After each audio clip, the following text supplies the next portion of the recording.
Hi everyone, my name's Jordan and welcome back to my channel.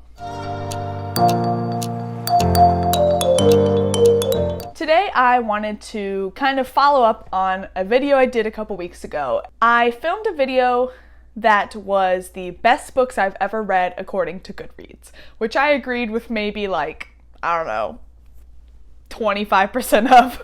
So I wanted to do kind of the other side of it, and I'm going to do the top 10 books that Goodreads say are the worst books I've ever read. So I guess not top 10, the last 10 of the books I've ever read, the worst rated.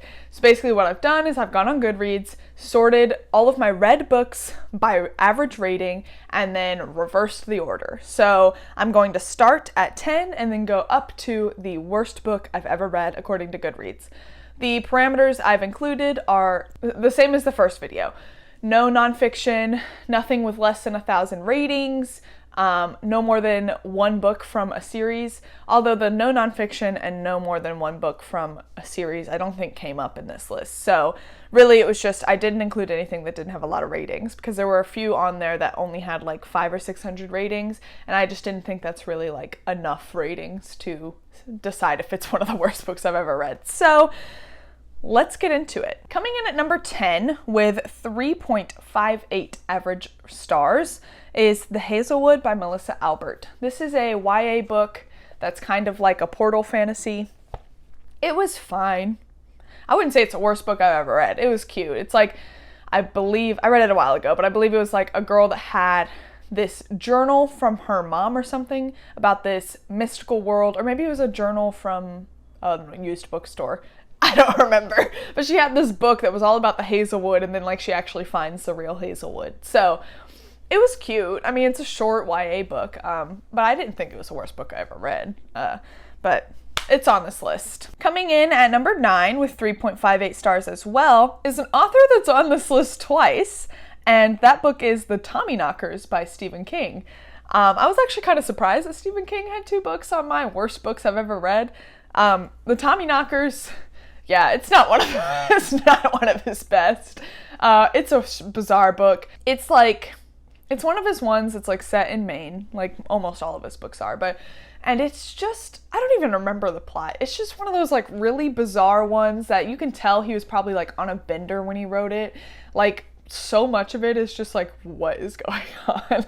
And like, yeah, it was just strange. The one part I can remember vividly is like so weird that it's just like off-putting. So I can see why that's on this list. So yeah, I get why this one's on the list, I guess. It's definitely not one of my favorites of his books. If you liked The Tommyknockers, like comment down below or DM me on Instagram. Like let me know if you liked it, because I don't remember a whole lot about it, but I just remember it being really weird.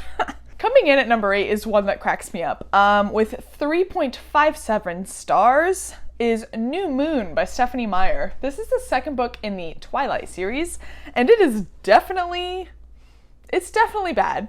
I mean, the whole Twilight series isn't great, but if you knew me at like age 12 to 14, I had a hardcore Twilight era. Like, when I have divorced parents, and when I would like go visit my dad, I would like on a plane bring all of the books. I was obsessed. I was a weird teen. Like we were all weird teens. I was really weird. So I was obsessed with this series. But New Moon, I reread the series all the time for like one whole year. Twilight is probably the only books I read. Like I would just read them over and over. And New Moon I would always skip because it's the one, spoilers I guess if you don't know what Twilight's about, but like that's the one where Edward leaves Bella, and it's like the Jacob book, and I was always Team Edward, so like I never read New Moon. I would always skip it. And then I will say, if I had to say which of the 4 is the worst, I don't think it would be New Moon. I think it would be Breaking Dawn. Breaking Dawn is bad. It is ass. Like, the fact that Stephanie Meyer was like, yes, demon vampire baby named Renesmee, like, excuse me? So anyway, Breaking Dawn is not good, but New Moon is also not good. Twilight is bad as well. But Eclipse was probably the best of the 4. They're all bad, but they're all nostalgic and good in a bad way. So Eclipse is definitely the best. But yeah, they're not good books. They are poorly written books. Anyway, let's move on. Next up, with 3.57 stars, coming in at number 7, is The Mermaid Mr Hancock by Imogen Hermes Gower. This is a book that I got from Book of the Month. I was just not good at Book of the Month while I was doing it, because there were many months that instead of just skipping the month if they didn't have a book that looked good to me, I would just pick one. And 2 of the books on this list are Book of the Month books that I got that I knew I wouldn't like and I got anyway. So I don't know why. This one was about this scam artist or something that bought a a petrified mermaid from the sky or something. I don't remember. It was like set in like the early 1900s or maybe the 1800s, and it was just boring and it was big. It was like a big book. I have since canceled Book of the Month, but I know that their selection is getting much better, so I've thought about restarting, but I don't know. I don't need to buy a book every month like that. So I have since stopped my poor book buying habits, but this was on that list. I don't remember much about what it was about. I don't recommend it. Not many people have heard of it, I don't think. I've never seen anyone talking about it, so I'm not going to spend a lot of time on it. Next up, coming in at number 6 with 3.57 stars as well, is Wicked Saints by Emily A. Duncan. Since reading this book, Emily Duncan has come under fire on Twitter as a not so great person, so she deserves to be on this list. But this is a YA fantasy book that I read that I had seen a lot of people really enjoying, and I gave it like 2 stars, I think. It was not good. It was poorly written. The romance was boring. It was just not a good book. I don't even remember what it was about. I just remember it being in like a really cold setting, like it was like really snowy or something. But yeah, not a good book. And now the author has come out as like problematic, like not worth the read. I do not recommend. Next up is one of only... Actually, these next 4 books are all books that I relatively enjoyed, so I don't think they should be on here. But coming in at number 5 with 3.55 stars is The X Hex by Erin Sterling. This is a romance book. It's kind of marketed as being similar to Hocus Pocus, which it definitely has those vibes. It's like a witchy Halloween romance story. And while it didn't have like the most well-developed plot or anything, I thought the setting was cute, the romance was fine, like it was funny. I don't know, I just thought it was a cute book. I don't think it was one of the worst books I've ever read. I wouldn't say it was one of the best books I've ever read, but like I read it around Halloween and I just thought it was like a fun, quick read. So I do recommend this one, and I think there's like a sequel coming out soon that follows one of the sisters or something. I'm gonna read it. I think it's a cute book. Next up is another book I enjoyed, but I can kind of see why it's on the list, and that is coming in at number 4 with 3.55 stars is Geralds Game by Stephen King, the second Stephen King book on the list. Geralds Game is definitely not the 4th worst book I've ever read. I think it's a fine book. It's one of his smaller books, I believe, if I'm remembering correctly. Let me look up which one this is, because let me make sure I'm not confusing it with a different book of his. Okay, it is the book I remembered. And hilarious, I looked at Goodreads to make sure I was thinking of the right book, and my friend Kyle over on Read by Kyle rated this 1 star. So hilarious. So Kyle, it's your fault this is on my list, I guess. But this one is about like a husband and wife that are like they're like in a cabin or something, and they're like trying out new things in bed, and like she handcuffs him to the bed or something and he dies. No. He handcuffs her to the bed and then he dies, so she's like locked on this bed. That's what happens, I think. I don't remember. I remember liking this book though. It was just one of the like shorter, weird Stephen King books. I didn't hate it. I would probably, like, if I'm remembering correctly, I'd probably give it like, I don't know, 3 stars. Like, it wasn't a bad book. It's definitely not the 4th worst book I've ever read. Not one of his best though. I have a video I'll link above that is like my favorite Stephen King books of all time. And neither of the 2 Stephen King books that are on this list made it on the best of video.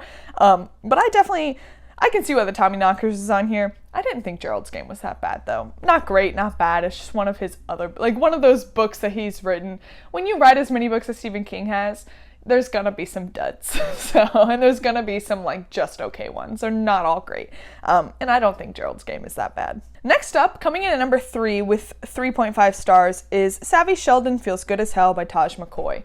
I read this one recently. It's a romance book, and I gave it 3 stars. I don't think it's the third worst book I've ever read, but it's definitely not my favorite romance. The romance to me felt very secondary in the story. I was going in it for like a cute, quick romance read, and it felt more like a self-realization book, like a self-help book, which is fine. It's just not what I was expecting. It's about a woman who is just going through a breakup, and she's a fat woman, and her ex-boyfriend was like really rude about her weight and everything. And she wants to like be a chef, but she also like is tied to her job, and it's just like this whole thing. And she meets this man, and she starts exercising with her girlfriends and stuff, and it's a really cute book. It didn't feel like the romance was like the center of the story, which is what I read romance for. Like I'm not really into like contemporary fiction unless it's like romance heavy. Like I like cute rom-coms. They're great palate cleansers between some of the huge fantasy and sci-fi books I read, so like I like to listen to them as audiobooks too. And that's what I thought I was getting with this one, and it ended up being more about Savvy Sheldon and her journey in like loving herself, and less about the romance. So not a bad book. I wouldn't say it's like the third worst book I've ever read. It's just not what I was expecting. Next up is a book I quite enjoyed. So I didn't go through the reviews to see why people didn't like this, so I don't know if there's like some hidden problematic theme in it or something that I don't know about. So if there is, I apologize. But coming in at number 2 with 3.48 stars is The Taking of Jake Livingston by Ryan Douglas. This is like a YA paranormal book. There's like, if I'm remembering correctly, I think there was like a school shooter who killed himself, and then his ghost is like haunting Jake Livingston. I think that's what it was about. I just read this like this year or late last year. I don't remember now. I'm pretty sure that's what it was about. But it is, from what I remember, it was like a good book. It was spooky, it was dark, it dealt with some really tough themes. I don't see why it's this low on the list, unless there's like something it handled poorly that I didn't pick up on, which is very possible. Yeah, I liked this book. I thought it was cute. I listened to it as an audiobook. And when I say cute, I don't mean that the premise is cute, just more so that like it's a YA, so it reads younger, and that's what I mean by cute. But I thought it was good. I don't know. Maybe I'll go check out some of those reviews and see if I missed something that was dealt with poorly. Coming in as the worst book I've ever read, according to Goodreads, with 3.28 stars, is Still Lives by Maria Hummel. This is another of the books I got from Book of the Month that I probably shouldn't have. It is a contemporary fiction, like murder mystery book. It's about this woman who takes a lot of photos of herself based on like deaths, like famous deaths, like the woman that like jumped off the building and landed on the car perfectly or whatever. Like she takes a lot of photos of herself as if she were that person that had died. And it was supposed to be like a critique on how women are treated in society, and then she like opens an art exhibit, but then she doesn't show up and she's missing, and that's like the whole premise of the story. I didn't like it, but I thought I didn't like it just because of the genre. Like I don't even know why I got this book. I don't like this genre. I don't like murder mysteries like this, but it is like ranked way lower than everything else on this list. Like number 10 was 3.58, number 2 was 3.48. This one's all the way at 3.28. So like a lot of people didn't like this. And I read it not a long time ago. I probably read it like 4 or 5 years ago. So I don't remember a whole lot about it. So maybe there was something that was problematic in it or something. Or maybe it was just poorly written. But I remember not liking it, but I just assumed it was because of the genre. Like I try not to dunk on books that I don't like because of the genre, because like, just because it's not my cup of tea doesn't mean it's a bad book. But maybe this one was really bad, and I just assumed I didn't like it because of the genre. But yeah, I don't see people talking about it on BookTube because I follow fantasy booktubers, so don't want to talk about this book very long. Anyway, that is the 10 worst books I've ever read according to Goodreads. This video was maybe not as fun as the best books according to Goodreads, because I had a lot hotter takes in that video, I guess you could say. But this was still very interesting to see. There were some books on there that like, a lot of them were books I don't remember reading. Like so many of them Or like I was scrolling a little past these 10 and so many of them were like books that I just don't even, like, I never see people talking about. A lot of them were like lesser known books. And so it makes sense. Like, why would people want to talk about bad books? So that is the worst books I've read according to Goodreads. And this one was a lot less controversial because I agreed with most. Most of those weren't very good books. So I've read quite a handful of bad books. Here we are. Anyway, thank you guys for watching. Everyone, I give you homework. Go check out your Goodreads and tell me what the worst book Goodreads says you ever read is, and comment it down below. Let me know what Goodreads says is the worst book you've ever read. I want to know. I think this little experiment is so fun. I loved doing the best of video. I had a lot of fun doing this worst of video. I want to know what everyone's Goodreads says. Thank you guys for watching. If you liked this video, please like, comment, and subscribe, and hit the notification bell if you want to be notified every time I post new content. I don't talk about it much, but there is a link tree in my bio on YouTube or down below, I believe, where you can see all of my social media. Follow me on Instagram. I post a lot on my story. I post book reviews there. Add me on Goodreads, StoryGraph. I got them all. So check that out down below. Thank you guys for watching. As always, your support means the world to me, and until next time, thanks!